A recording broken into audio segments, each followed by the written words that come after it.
Em Apocalipse 5, nós estudamos o Apocalipse indo até o capítulo 4, a visão do céu, e hoje capítulos 5 e 6. Mas antes de iniciarmos, eu preciso passar aos irmãos, pode passar aqui no telão, por favor. Depois eu passarei esses quadrinhos para os irmãos, então não precisam copiar. Depois os irmãos recebem, peço por gentileza a irmã Josiane que depois passe aos irmãos que estão matriculados fazendo o curso.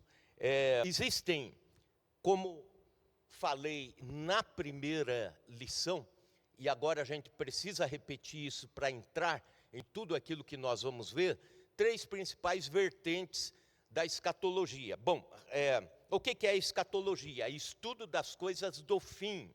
Escatos quer dizer fim, né? E a logia quer dizer estudo. Então, o estudo, a pesquisa das coisas do fim.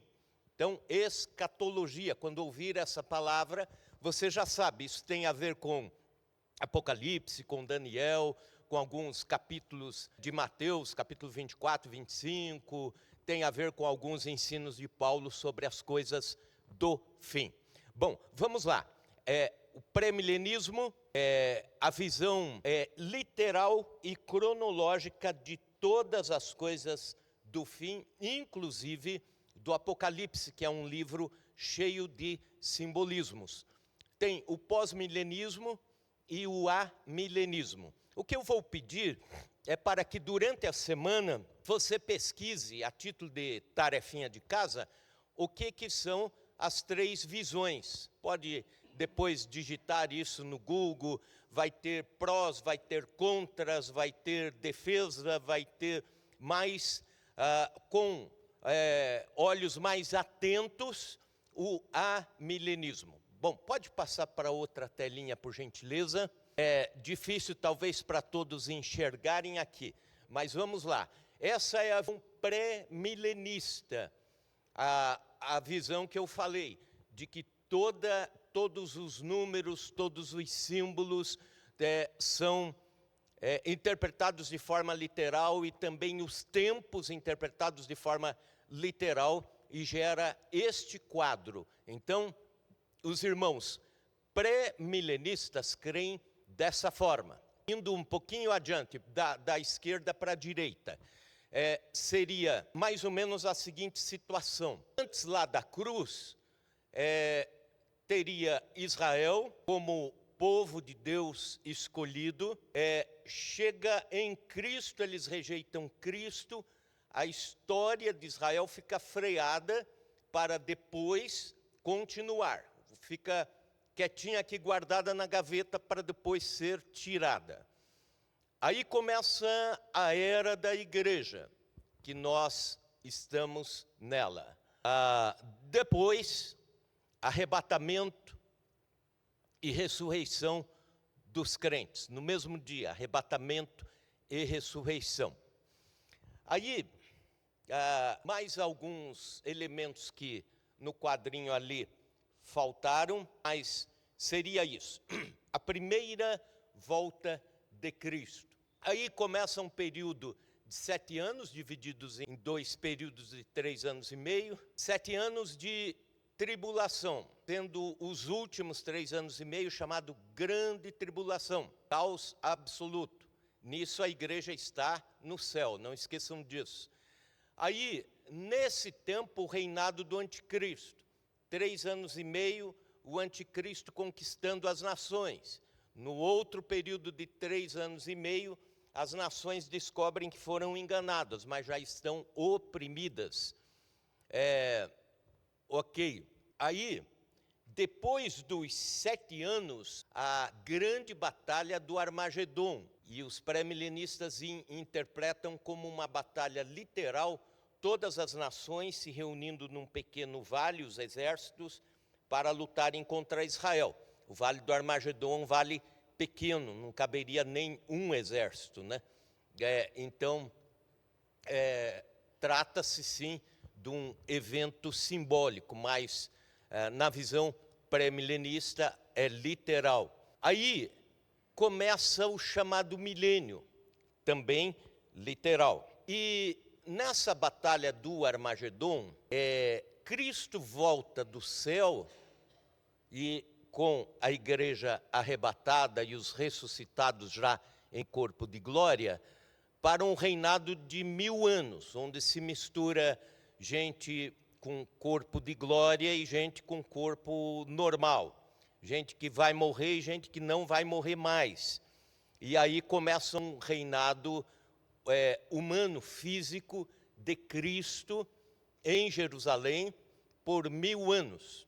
E depois desses 1000 anos, Satanás é solto por um tempo, acontece o julgamento final, o juízo final, e depois o céu para os salvos eternamente, o lago de fogo para os perdidos, e novos céus e nova terra, o que se chama de estado eterno.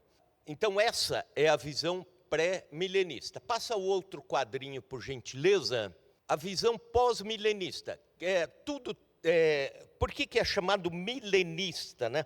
Porque as divergências têm como ponto principal o Apocalipse 20, que é ali do versículo 1 ao 10, se não me engano, 1 ao 6, que narra os 1000 anos. Então, aqui, o pós-milenista pensa assim: estamos na era da igreja, e a era da igreja já é a plantação do reino de Deus. Já é tarefa da igreja evangelizar, influenciar o mundo e gradualmente ir plantando o milênio, o que seria assim um tempo esticado de plantio do reino de Deus, onde a igreja é o agente principal. Aí acontece a volta de Cristo e, simultaneamente, a ressurreição dos crentes, ressurreição dos incrédulos, o julgamento, novo céu e nova terra. Ato contínuo o acontecimento na visão pós-milenista. O que existe de dificuldade nessa visão é que cabe à igreja a plantação do reino. Então, alguns irmãos mais radicais entendem da seguinte forma: como cabe à igreja plantar o reino na face da terra, nesse tempo esticado que se chama milênio, nós temos que nos desdobrar de todas as formas para plantar um mundo de paz e justiça e paz. E aí entram aqueles discursos da teologia da justiça social, do cristão com ideias revolucionárias. Algumas igrejas até participaram de movimentos revolucionários, dizendo assim: cabe a nós como igreja lutar por um mundo mais justo e um mundo de paz. Ok, agora outro quadrinho, por favor. Isso. Amilenismo. Não é que a significa não milenismo. Não é que não haja milênio, mas é que o milênio é interpretado de forma simbólica. Nós vamos ver, a partir de agora, vários símbolos dentro do Apocalipse e também várias coisas literais. Então, o estudo do Apocalipse significa que você tem que trabalhar, como se trabalha com os Salmos, por exemplo. Salmos, um livro poético e cheio de símbolos e linguagens que você não interpretaria literalmente. Por exemplo, assim, quando no Salmo 63 diz que a gente está debaixo das asas de Deus, aí tem a pergunta: e Deus é uma ave, então? Né? Não, ele não tem, mas é uma forma figurada de dizer: Deus protege o seu povo como a galinha abrindo as asas para proteger, né? Então, há alguns símbolos dentro do Apocalipse e há a linguagem literal. E cabe a nós, através desse trabalho, naturalmente, de conhecimento do que significava alguns símbolos na cultura judaico-cristã do primeiro século. O Apocalipse, como falei, foi escrito numa época de intensa perseguição contra o cristianismo. Perseguição dos romanos contra os crentes. Foi o período de maior perseguição, em 96. A ideia do imperador, naquela época, Domiciano, era extinguir totalmente o cristianismo de toda a face da terra. Então, houve muitas prisões, martírios, etc. O Apocalipse é um livro para ter esperança para a igreja, trazer esperança para o futuro.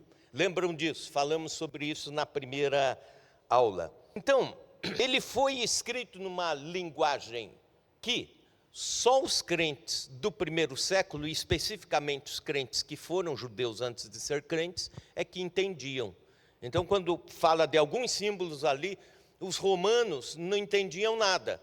Então, ficou um livro circulando entre os crentes e não teria problema um romano ler, o império ler, eles não iam entender, eles iam dizer, isso aqui é a fantasia desse povo, né? Monstros, bestas, e tudo mais.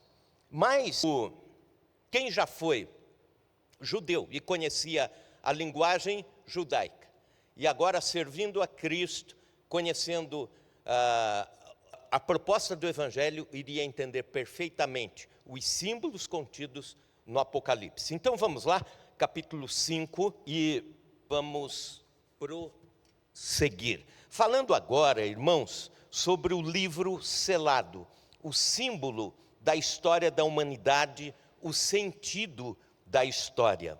A gente canta sobre este texto, a gente lê, a gente já ouviu pregações, eu mesmo já preguei, dado o momento do ministério, sobre o Apocalipse 5. Mas a gente precisa entender o que significa o livro selado. A forma como alguém enxerga o mundo, a gente chama de cosmovisão. Então, depende de o que é a sua ênfase de vida, você vai olhar a vida com aqueles olhos. Por exemplo, vocês são músicos, então acabam olhando o mundo pelos olhos da arte, da música, das sensações, etc. Quem aqui é professor na rede pública? Isso. Então, vocês acabam olhando o mundo pelos olhos da educação, da intelectualidade, do preparo de pessoas para o futuro. A isso a gente chama de cosmovisão. E quando a gente olha para a existência, uns olhos, outros com outros olhos, uns enxergam o mundo com mais esperança, outros enxergam o mundo com menos esperança, outros choram pelo que imaginam que vem pela frente e assim por diante. Pois bem, como realmente nós devemos enxergar o futuro, tanto nós como da história e também da igreja? Esse capítulo é muito importante, porque aí você tem uma cosmovisão centrada em Cristo. Por isso que nós somos cristãos. A nossa vida depende de Cristo. A pessoa de Cristo é que faz a diferença. Então, a gente começa a olhar o mundo com os olhos de Cristo. Começa a olhar as tribulações com os olhos de Cristo. E é mais ou menos essa a ideia do capítulo 5 e do 6. O livro é aberto, a história é aberta e não tem só coisas boas na história da humanidade. Aí cada selo do desvendar, obrigado, vai aparecendo coisas ruins também na vida do nosso planeta, e do nosso planeta. E aí a gente olha com os olhos de desespero. E depois lá no fim a gente vê que Cristo traz todas as coisas para um concerto final e para uma vitória final. Aí você diz, então, legal, é com esses olhos que eu vou ver a história da humanidade. Então, o capítulo 5 e o 6 são importantes nisso, a gente entender como decorre a história da humanidade. Capítulo 5, versículo 1, vi na mão direita daquele que estava sentado no trono, um livro escrito por dentro e por fora, de todo selado com 7 selos. Vi também um anjo forte que proclamava em grande voz: quem é digno de abrir o livro e de lhe desatar os selos? Ora, nem no céu, nem sobre a terra, nem debaixo da terra, ninguém podia abrir o livro, nem mesmo olhar para ele. E eu chorava muito, porque ninguém foi achado digno de abrir o livro, nem mesmo de olhar para ele. Todavia, um dos anciãos me disse: não chores, eis que o leão da tribo de Judá, a raiz de Davi, venceu para abrir o livro e os seus selos. Bom, vamos trabalhar com esse primeiro quadro, essa primeira cena. Esse livro é o símbolo da história. Por que podemos afirmar isso? Era costume, segundo os comentaristas bíblicos, de aplicar 7 selos num testamento escrito de pergaminho. Alguém queria deixar a sua vontade escrita para que depois que morresse, alguém soubesse, o fulano morreu, né?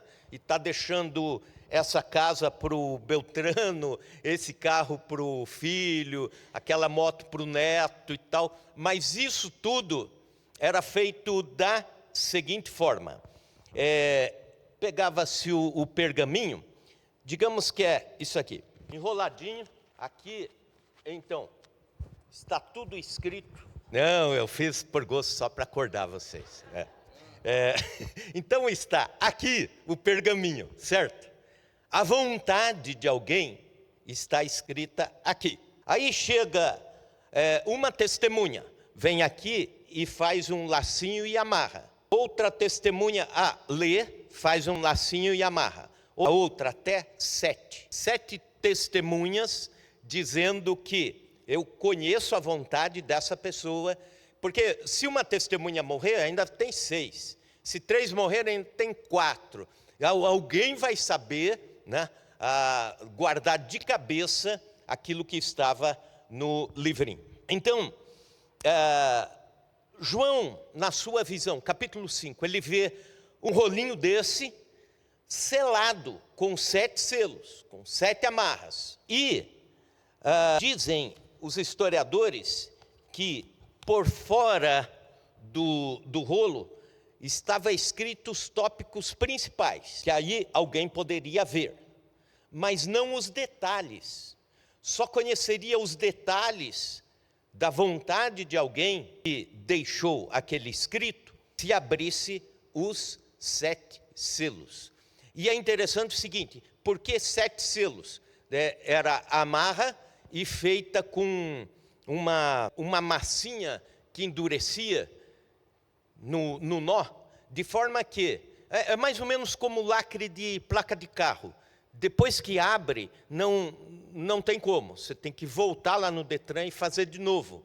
Então, quebrou o lacre, ficou claro, essa placa foi mexida. Então a ideia é a seguinte: os 7 selos estavam lá, e só poderiam os 7 juntos abrir a história ou a vontade de quem escreveu. E João vê e chora com isso. E ele chora justamente porque ele vê o rolo na mão direita de Deus, a ideia de governo.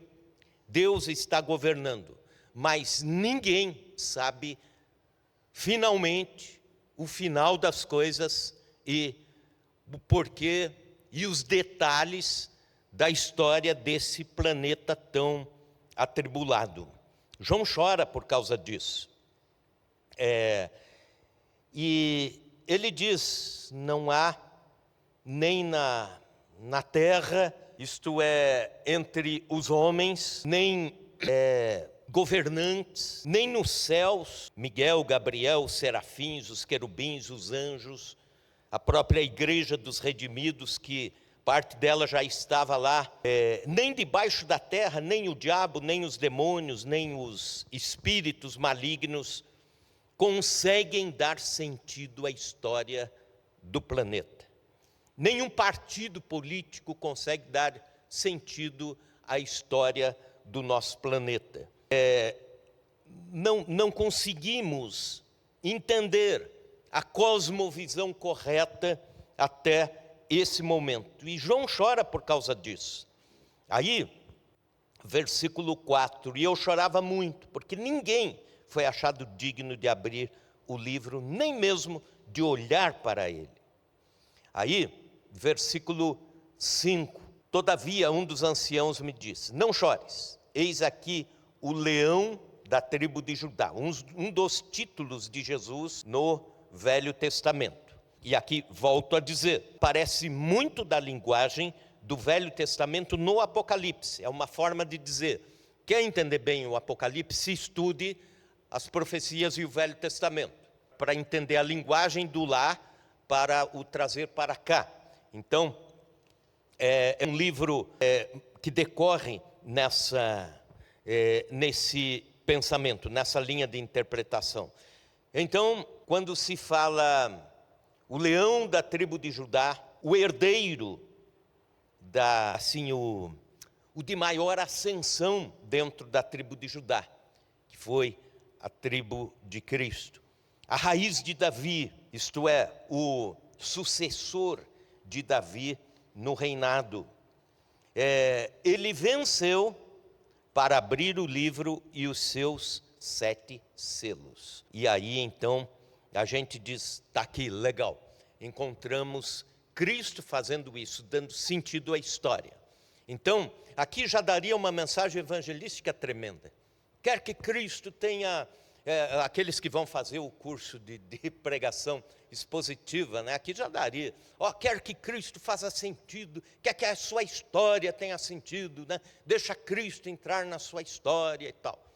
No planeta, só há sentido quando Cristo está. Raiz de Davi venceu para abrir o livro.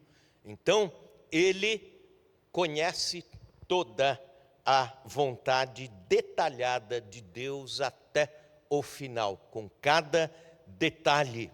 Então, essa é a mensagem referente ao livro. E agora os versículos seguintes.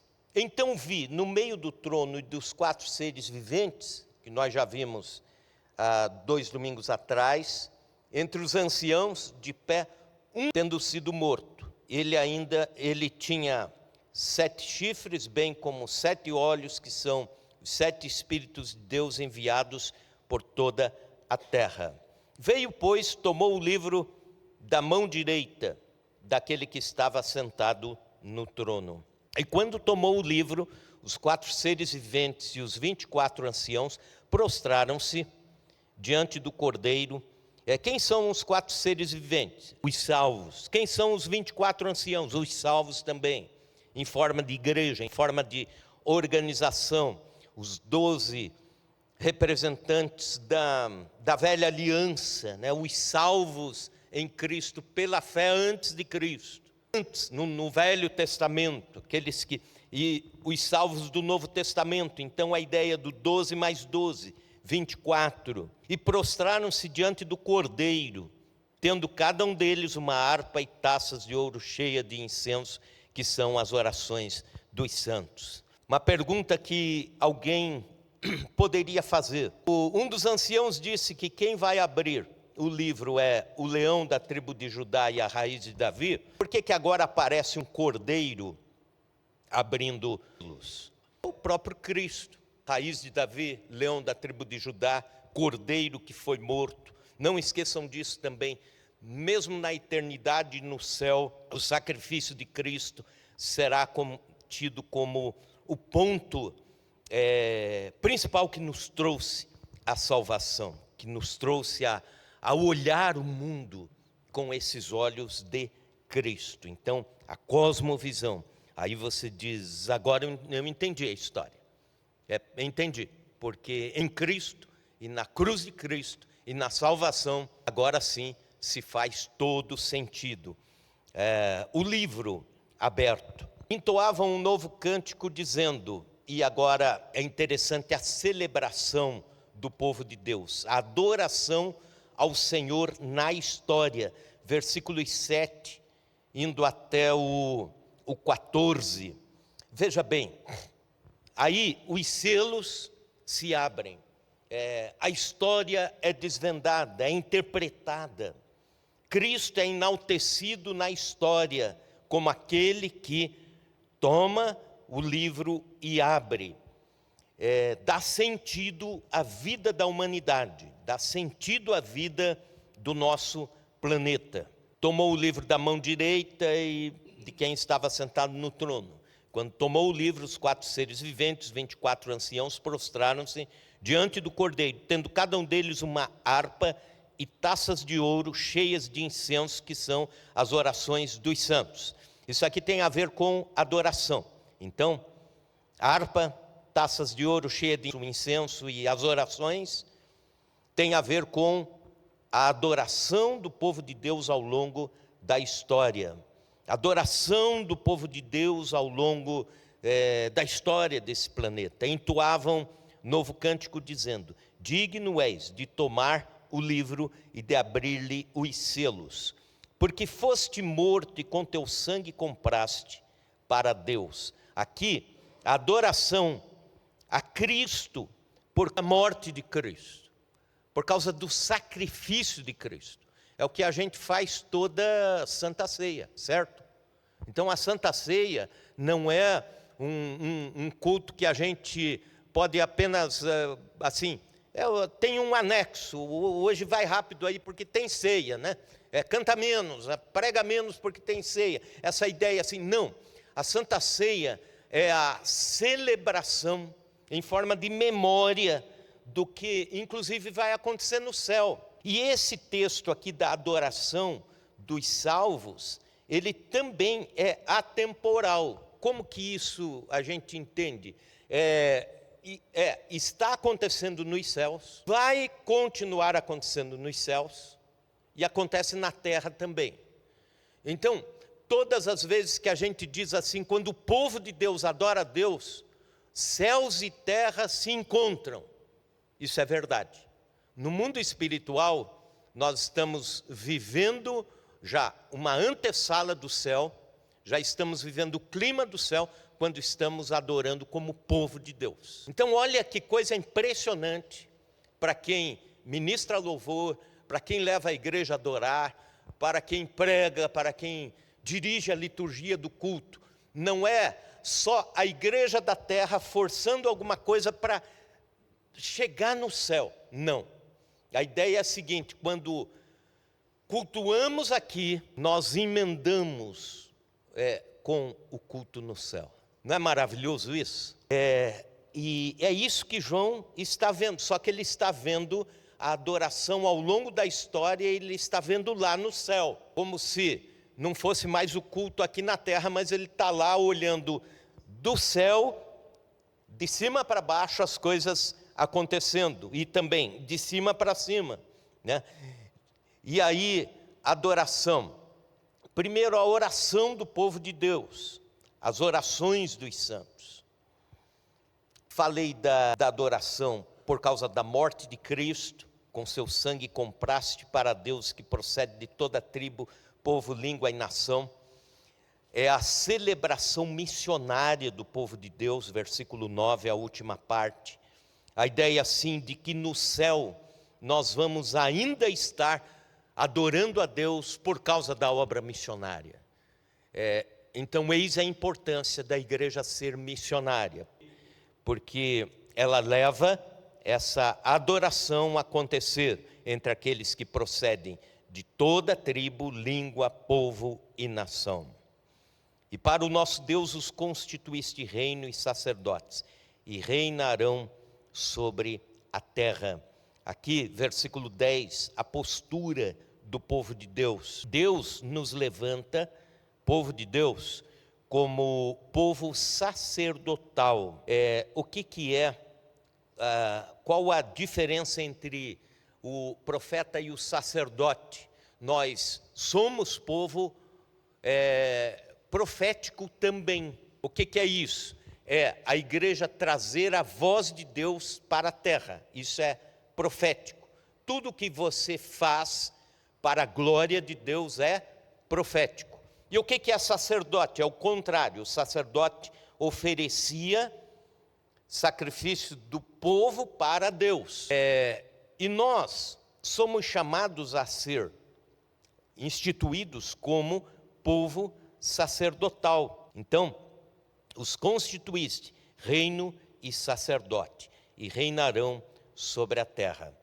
Versículos 11 a 14, o céu e o povo de Deus se somam. Vi e ouvi uma voz de muitos anjos ao redor do trono, dos seres viventes, dos anciãos, cujo número era de milhões e milhares de milhares. Aqui João está vendo os salvos de todas as épocas de uma forma incontável.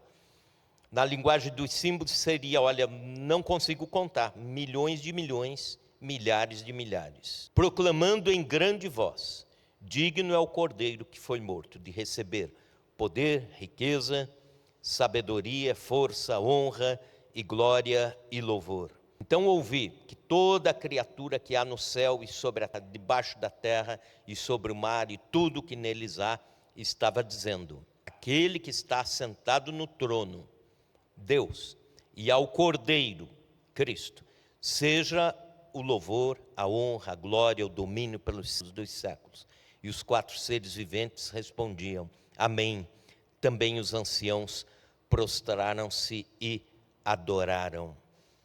Quando a gente olhar para o todo da história da humanidade, olharmos para o todo dos problemas que o mundo vive, inclusive as guerras, inclusive todas essas situações, pandemia e tudo mais, violência e tudo mais, a partir dessa visão de Cristo abrindo os selos e Cristo desvendando a história, e nós, estando em Cristo, como Paulo escreve a Colossenses, nós estamos com a visão, olhando o mundo com tristeza, mas sabendo, Deus está no comando, Cristo está abrindo os selos, Ele está interpretando a história. E se estivermos em Cristo, nós estamos com a história garantida. Até o momento, chorando como João, mas depois se alegrando como os 24 anciãos e os 4 seres viventes. Olha que coisa impressionante. O capítulo começa com choro. O livro está fechado. Ninguém sabe por que o mundo está desse jeito. E o capítulo termina com a alegria dos salvos adorando a Deus, porque sabemos, Ele está no comando da história. Amém? Vamos dar um intervalozinho e depois partirmos para a abertura de selos. Então, cada selo que é aberto, acontece algo. Capítulo 6, a abertura dos 7 selos. O que acontece nessa abertura dos 7 selos? Nós vamos ver só uma palavra inicial de que quando o livro é aberto, quer dizer, a vontade de Deus para o planeta Terra, a sua história em toda a sua extensão, já vai gerar uma pergunta. Alguns já vão fazer uma pergunta, talvez até depois já façam no celular. E antes que você faça a pergunta, eu já vou fazer a pergunta e dar a resposta. A Bíblia nunca se preocupou falando sobre o problema do mal, problema da catástrofe, problema do mundo. A Bíblia nunca se preocupou em negar a existência do mal, como se ele fosse uma ameaça à existência de Deus. Aquela ideia assim, se existe o mal, não existe Deus. Era o filósofo Epícoro que pensava e pregava isso. Inclusive, nas epístolas de Paulo, alguns textos são já em resposta àquele pensamento do Epícoro, que dizia, se existe mal, então não existe Deus. Mas a Bíblia deixa claro, de capa a capa, que Deus é soberano, inclusive sobre o problema do mal. Como, por exemplo, Isaías 45:7, formo a luz e crio as trevas, trago a paz e crio a calamidade. Eu, o Senhor, faço essas coisas. Ou Amós capítulo 3, versículo 6, quando a trombeta soa, o alarme, o povo não fica assustado. Acaso a calamidade sobrevém a uma cidade sem que o Senhor a tenha planejado? Então, a gente estranhamente começa a fazer esse cálculo também. Se Deus está no comando de todas as coisas, por que existe guerra lá na Ucrânia e na Rússia? Se Deus está no comando de todas as coisas, por que Israel está lá bombardeando o pessoal lá de Gaza? Se Deus está no comando de todas as coisas, por que existe tanta corrupção, tanta injustiça social e assim por diante? Nós vamos ver que Deus está no comando, mas há avisos de Deus para que o coração do homem, do ser humano e da sociedade seja tocado. E nós vamos ver que quanto mais avisos de Deus existem, mais o ser humano endurece o coração. Então, essa é uma das mensagens dos 7 selos sendo abertos. Então, selo quebrado, ou a massinha do selo que mantém a cordinha que amarra o livrinho, começa a ser quebrado, um por um. E cada selo quebrado, João tem uma visão. Vamos lá, capítulo 6, versículos 1 e 2. Pode ler, irmão. O cordeiro abre os selos, o primeiro selo. Vi quando o cordeiro abriu um dos 7 selos e ouvi um dos 4 seres viventes dizendo como se fosse voz de trovão: vem. Vi então, e eis um cavalo branco e o seu cavaleiro com um arco, e foi-lhe dado uma coroa, e ele saiu vencendo para vencer. Isso, versículos 1 e 2. Então, primeiro selo é aberto. E quem que ele vê? Cavaleiro do cavalo branco.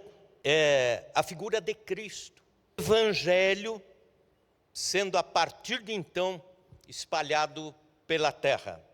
Ele sai, o cavaleiro, a ideia de... Quando se fala de cavaleiro, existe uma figura de linguagem que era muito comum entre os judeus, de que, por exemplo, assim, aparece a figura do boi, é a força do trabalho. Aparece a figura do jumento, é o transporte bem funcional.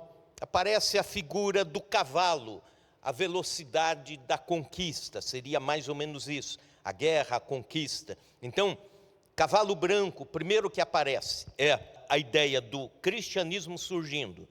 Cristo, agora em voz de trovão, fazendo o apelo, cavalo branco indo, cavaleiro com um arco e a coroa naturalmente, o rei dos reis, e ele sai vencendo e para vencer. A ideia da expansão da igreja na face da terra, através do seu líder maior, Cristo, cavaleiro do cavalo branco.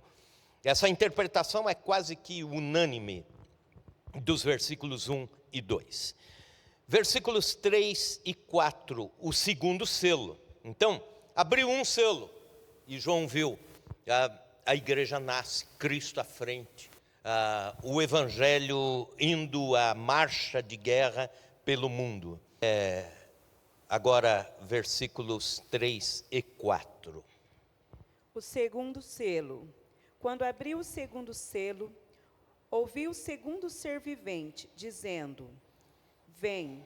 E saiu outro cavalo, vermelho, e ao seu cavaleiro foi-lhe dado tirar a paz da terra, para que os homens se mantessem uns aos outros. Não, se matassem. Perdão. Se matassem uns aos outros. Também lhe foi dada uma grande espada. Isso. Então, o que significa o cavalo vermelho? A guerra. Isso, exatamente. Na visão pré-milenista, o cavalo vermelho e também os outros a seguir eles vêm durante os 7 anos da tribulação. Na visão amilenista, eles já estão circulando a terra. Então aqui há uma divergência entre as duas visões. Como eu fico um pouco mais tendente à visão amilenista, eu posso dizer o seguinte: isso é válido para todos os cavaleiros, né? E os cavalos que aparecem aqui, o cavalo preto, o amarelo e tudo mais. Ao longo da história que vem depois de Cristo, as guerras aumentam. E é uma tendência histórica mesmo, isso acontecer. Guerras sempre tiveram, mas, por exemplo, no século XX, 123 milhões de pessoas morreram na somatória de todas as guerras que aconteceram naqueles 100 anos, século XX. É possível que quando terminar o século XX, 150 milhões de pessoas tenham morrido no século XXI por causa das guerras. Talvez até mais, né? Mas é uma previsão. A ideia, assim, vai aumentar. Então, a tribulação vai aumentar. E a ideia, assim, não é um estanque. Jesus volta e aí começa os cavaleiros. Não, eles já estão nesse período que o evangelho está sendo implantado, ao mesmo tempo um cavalo vermelho está já correndo pelo nosso planeta. As guerras, gente morrendo ao fio da espada. Terceiro selo, versículos 5 e 6. Acabou a bateria? E havendo aberto o terceiro selo, ouvi o terceiro animal dizendo: Vem e vê. E olhei, e eis um cavalo preto, e o que sobre ele estava sentado tinha uma balança na mão. E ouvi uma voz no meio dos 4 animais que dizia: Uma medida de trigo por 1 dinheiro, e 3 medidas de cevada por 1 dinheiro, e não danifiques o azeite e o vinho. Isso. Cavaleiro preto, então, significa a fome, certo?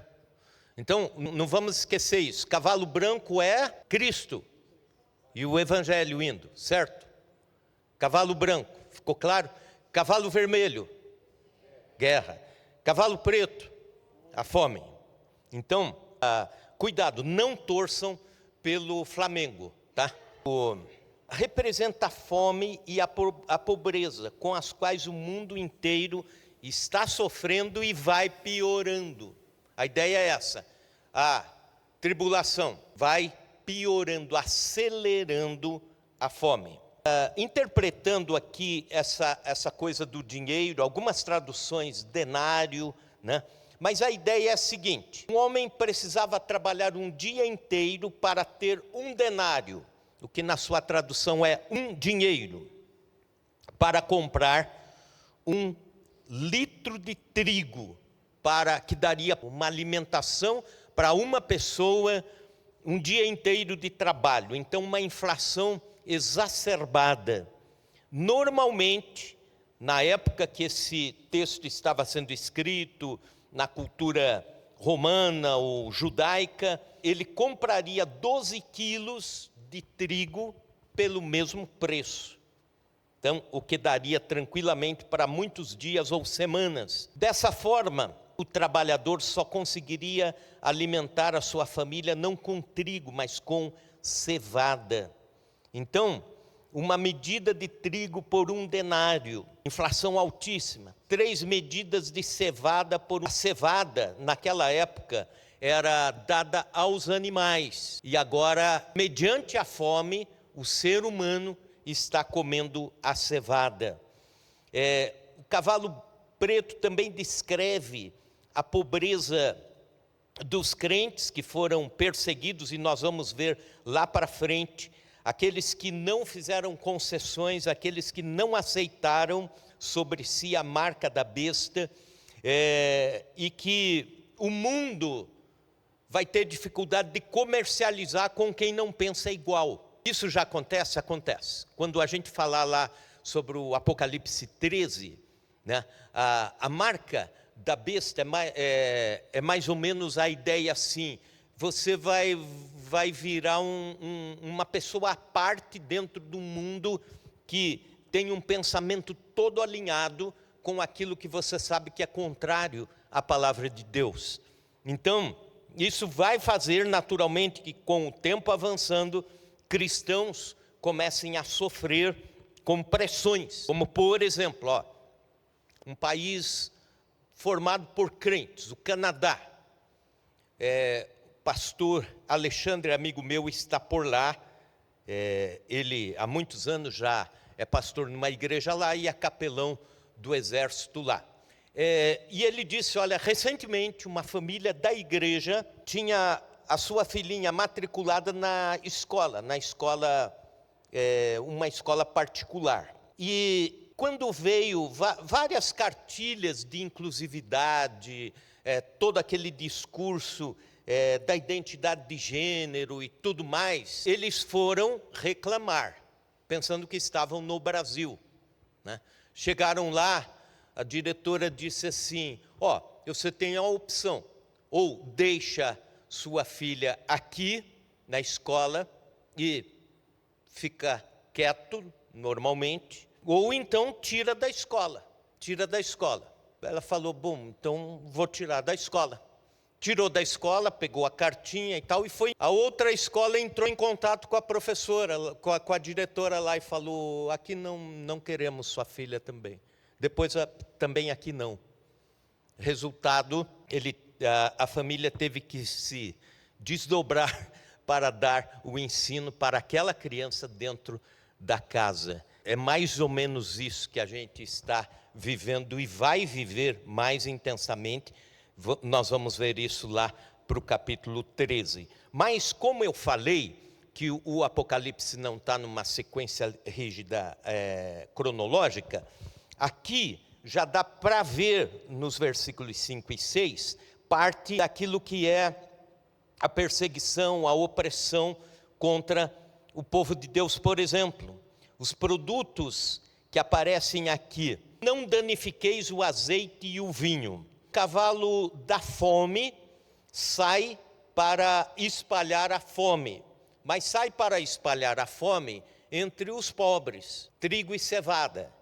Aí eles não tocam nas iguarias dos ricos, o azeite e o vinho. Os produtos que descrevem a vida abastada e tal, não eram danificados. A ideia é assim, o luxo vai continuar. Tá? Quem vive muito bem, às custas até da corrupção, vai continuar. Não danifiqueis o azeite e o vinho. Mas dali para baixo, a fome, dali para baixo, a escassez de alimento. Quarto selo, quando Cristo abre o quarto selo, versículos 7 e 8. Quarto selo. Quando o cordeiro abriu o selo, ouvi a voz do quarto ser vivente dizendo, vem. E olhei, e eis um cavalo amarelo, e o seu cavalheiro, sendo este chamado Morte, e o inferno o estava seguindo. E foi-lhes dada autoridade sobre a quarta parte da terra, para matar. A espada pela fome, e com a mortandade, e por meio das feras da terra. Então, o quarto selo. Veja bem, quando o primeiro selo é aberto, existe uma voz dos 4 seres viventes dizendo vem, certo? O segundo selo é aberto, a guerra, e começa os 4 seres viventes dizendo vem. Versículo 5, novamente, os 4 seres viventes dizendo vem. E versículo 7, novamente, voz do quarto ser vivente dizendo vem. O que isso significa? Que a igreja dos salvos são os seres viventes, lá ao lado do trono, e também os 24 anciãos, apontando a ideia da igreja organizada. A cada catástrofe na face da terra, a igreja tem um papel de evangelizar, dizer vem. A ideia é assim, aproveita a dor para entregar a tua vida para Jesus.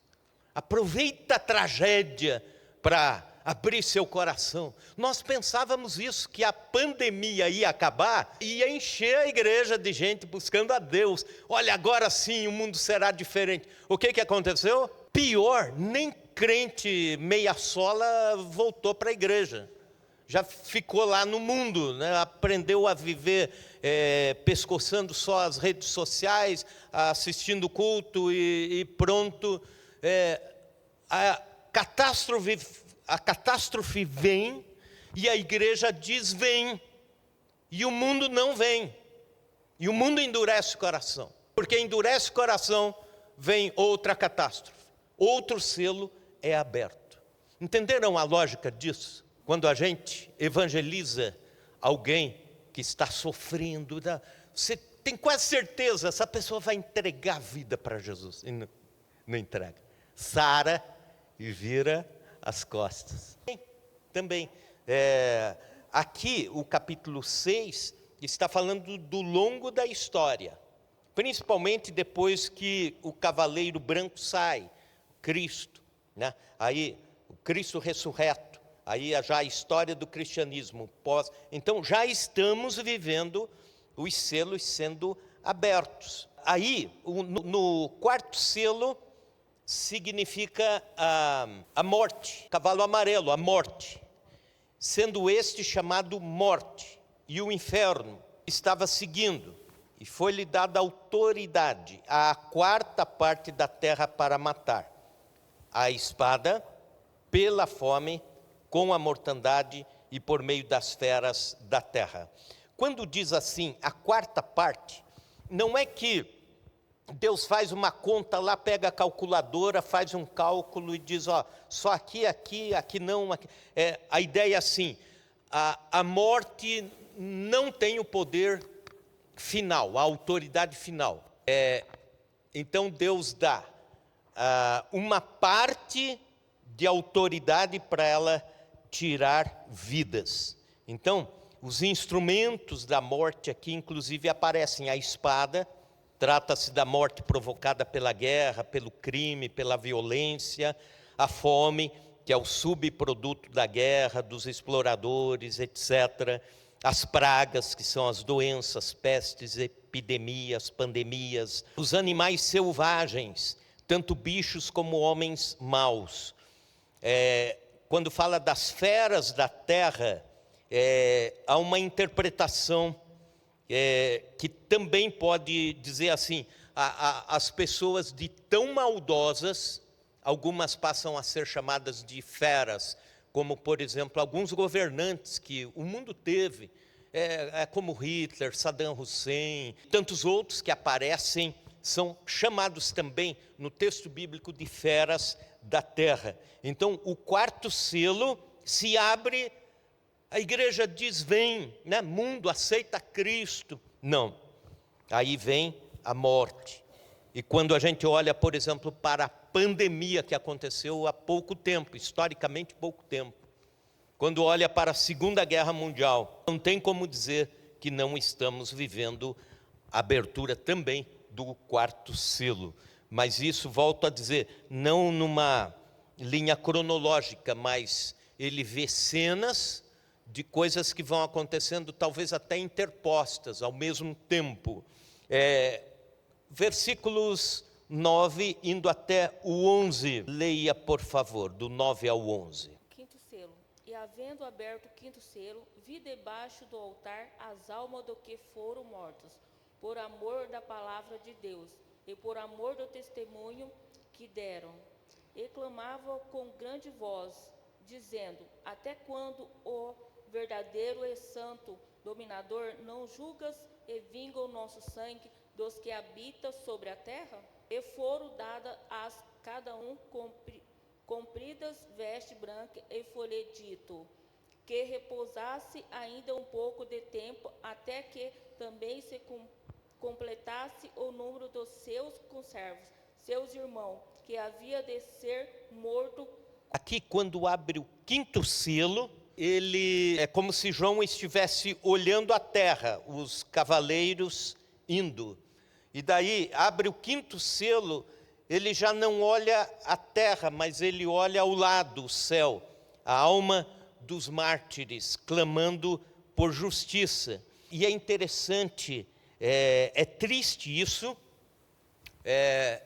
dá esperança, mas ao mesmo tempo é talvez um dos textos mais tristes para o povo de Deus, esses versículos 9 a 11. Aqui está falando das almas daqueles que foram mortos por causa da palavra de Deus. Dos 12 apóstolos, somente um teve morte natural. Quem foi? João. Os outros todos foram martirizados. Cristo, que aparece aqui como cordeiro, ele mesmo foi morto na pior morte, por causa do evangelho. Ao redor do mundo, cristãos são mortos por causa da palavra de Deus. Primeiro século, muita gente foi morta por ser cristão, porque o Império Romano não tolerava. Ao longo da caminhada cristã, até que Cristo volte e todas as coisas sejam julgadas, mais gente vai morrer por causa do evangelho. Versículo 11.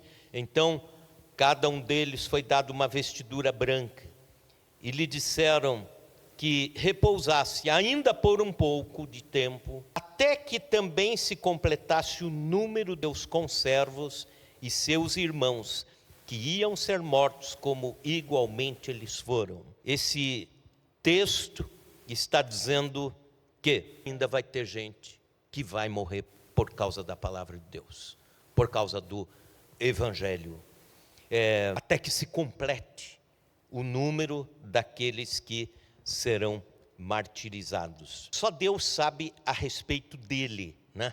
Desse número. Mas a ideia, sim, enquanto isso, né, a somatória continua daqueles que hão de ser mortos por causa do evangelho. Está falando dos mártires, né? Provavelmente, na mente de Deus, nos desígnios eternos de Deus, ele sabe quem. Por isso ele diz o número, até que se complete o número. Enquanto falsos crentes vão apostatar da fé, amando mais o presente século, adorando o sistema do anticristo e da besta, vacilando diante das tentações do mundo, os fiéis vão ser mais apertados. Essa é uma realidade que vem pela frente. Então, nós, Igreja de Cristo, devemos estar alertas de que temos... Meu relógio acabou a pilha, a bateria. Quanto tempo já? Quando fala de martírio, eu quero já acabar logo. Tá, ainda dá uns minutos aí. Legal.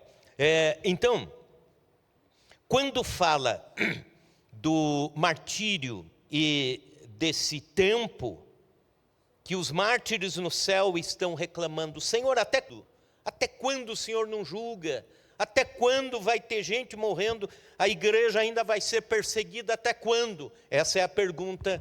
Quando João olha, não mais para a terra, mas para o céu, ele vê os mártires, as almas, clamando a Deus. E isso nos deixa um alerta. Até que ponto nós, crentes, estamos dispostos a levar a nossa fé adiante, a levar a nossa caminhada com Deus. No domingo passado, os irmãos viram através dos estudos que o Abel trouxe, que teve uma igreja que foi extremamente perseguida a ponto dos irmãos empobrecerem, porque o Império Romano vinha e pegava tudo que o cristão tinha, e aí essa igreja era a igreja de Esmirna. E seu pastor, inclusive, o bispo Policarpo, foi queimado na frente dos irmãos da igreja, pelo Império Romano. Quando o vice-cônsul de Roma, tendo pena de Policarpo, ele estava com 86 anos, se não me falha a memória, e disse: Policarpo, considera na frente de toda a igreja que você abdica do cristianismo e nunca mais vai chamar Jesus de Senhor. E nós te liberamos. Pensa que velho, você está idoso, pensa na sua saúde.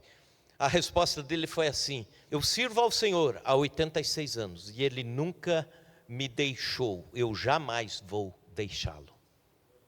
Aí acenderam a fogueira. Os próprios crentes tiveram que trazer graveto para queimar o pastor. Então, quando a gente olha para essas histórias, a gente lembra dos versículos 9 a 11. O que está acontecendo enquanto a terra está em crise? Sexto selo aberto. Sexto selo. Vi quando o cordeiro abriu o sexto selo, e sobreveio grande terremoto, o sol se tornou negro, como um saco de cinza, a lua toda como sangue. As estrelas do céu caíram pela terra como a figueira, quando abalada pelo vento forte deixa cair os seus figos verdes. E o céu recolheu-se como quando se enrola. Então todos os montes e ilhas foram movidas do seu lugar. E os reis da terra, os grandes, os comandantes, os ricos, os poderosos, e todo o escravo e todo o livre, se esconderam nas cavernas nos penhascos dos montes, e disseram aos rochedos: caia sobre nós e esconde-nos da face daquele que se assenta no trono e da ira do Cordeiro, porque chegou o grande dia da ira deles. Quem é que pode suster-se?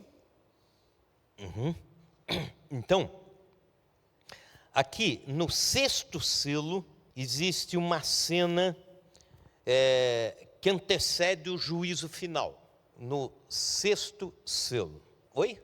É sexto selo. Antecede o juízo final. E como se o evento fosse tão importante, como de fato é, que a terra entra em convulsão mediante o dia do julgamento final. Alguns intérpretes defendem que a terra vai estar num caos tão intenso que a própria astronomia já vai estar alterada, terremoto, sol escurecendo, lua como de sangue, estrelas caindo do céu como a figueira, e o céu recolhendo-se como um pergaminho quando se enrola, os montes e ilhas movidos do lugar, os reis da terra, os grandes comandantes, ricos, poderosos e tal, fugindo, pedindo a morte, e termina dizendo: chegou o grande dia da ira deles. Quem é que pode se sustentar? Então, aparece aqui a figura do julgamento final. Alguns interpretam como sendo, depois a gente vai voltar, lá na frente vai prosseguir falando sobre o grande julgamento do trono branco. Mas há uma pregação no meu canal do YouTube que eu fiz aqui na igreja, inclusive, eu acho que há uns 2 anos atrás, 1 ano e meio atrás, você pode assistir. Essa apostila os irmãos vão receber logo após hoje, aí das aulas de hoje, né? e também a de domingo retrasado, e também a do domingo passado, né? Das 7 igrejas. Mas aí está lá a dica sobre essa pregação, assistam também. Mas a ideia de que quando abre o 6º selo, acontece um impacto tremendo, terrível sobre a terra, e aí chega o dia do julgamento de todas as coisas. O 7º selo se desdobra entre 7 trombetas, que vão ser os capítulos 8 e 9, e aí a 7ª trombeta também se desenrola com outros eventos. Então, o 6º selo, na verdade, aliás, o 7º selo já são as 7 trombetas juntas. Aí já fica para o domingo que vem. Mas o que eu queria dizer para os irmãos, novamente, quando João olha, são cenas diferentes, separadas, assim como um quadro. Uma coisa acontece aqui, de repente outra coisa acontece aqui, ele vê na sua visão, outra coisa aqui, não é a linearidade, né?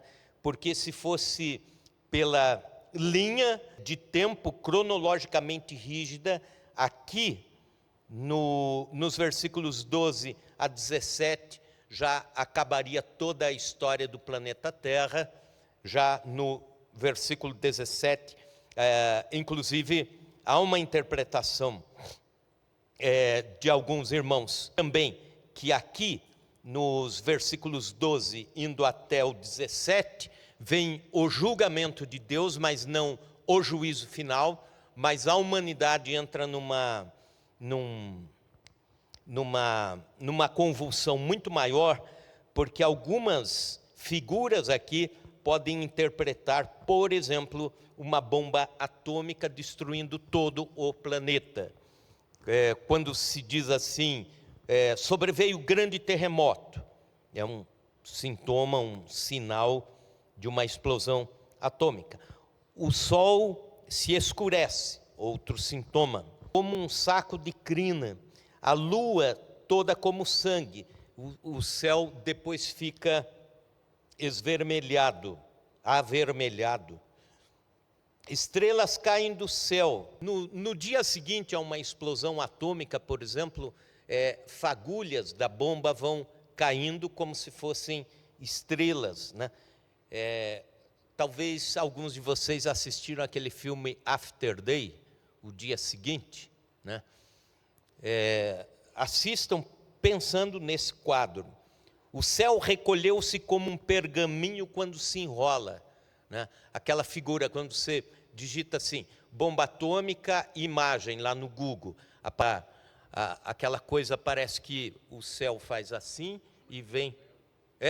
cogumelo atômico, obrigado. E vem se enrolando, né? Sobe a explosão e vem se enrolando. Mas a gente pensar pelo lado de um texto simbólico, pelo lado dos símbolos, a ideia, o mundo entrando num caos absoluto, porque agora vem o julgamento, o grande julgamento do trono branco, o grande julgamento final. Chegou o dia da ira do Senhor. Semana que vem, nós vamos ver os 144.000, capítulo 7, versículo, e capítulo 8 também, capítulo 9. Vamos tentar fazer os 3 capítulos, porque cobrimos as trombetas. Ok. Perguntas, mandem pelo WhatsApp.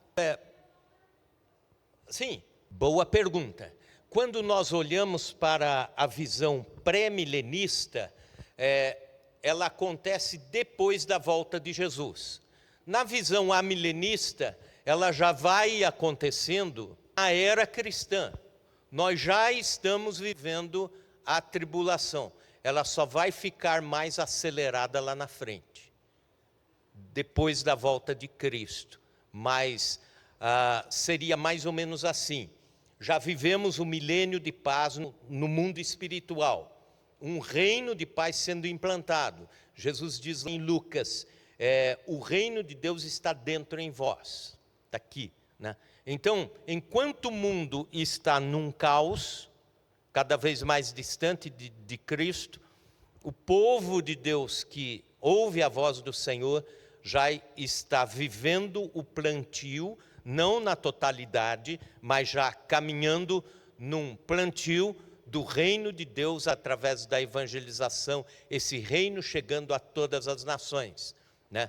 O reino de paz, mas de paz interior, né? Então, enquanto num plano espiritual, a igreja já está plantando o reino, quando fala assim, na visão amilenista, milênio, dá a ideia assim, um tempo esticado a perder de vista.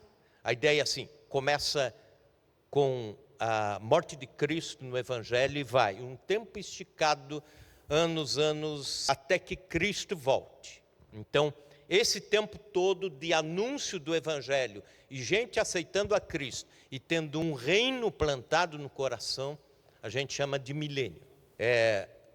Aí faz sentido o Apocalipse capítulo 20. E a tribulação acontecendo já.